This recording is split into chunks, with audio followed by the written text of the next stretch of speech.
জীবনের মূল কষ্ট মায়ের প্রসব বেদনায়, সাত আসমান সাথে জমিন তখন মায়েরই মাথায়। এমন মাকে কেমনে আজি যাব আমি ভুলিয়া,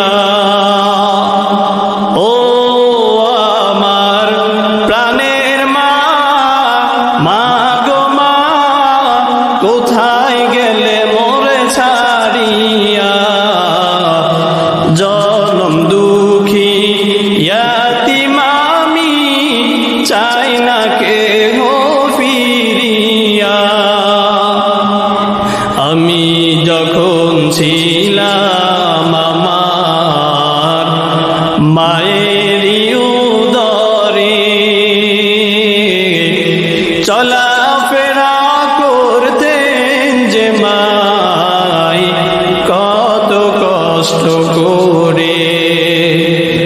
আমার সুন্দর মুখ দেখে মায়ের ব্যথা যাইতেন হাসাইয়া। ও আমার প্রাণের মা, মা গো মা, কোথায় গেলে মোরে ছাড়িয়া। জনম দুঃখী ইয়াতীম আমি, চাই না কেহ ফিরিয়া। খেদমতে মা দরফে দর কুন এখতিয়ার, তাকে বাসি দর্দ আলম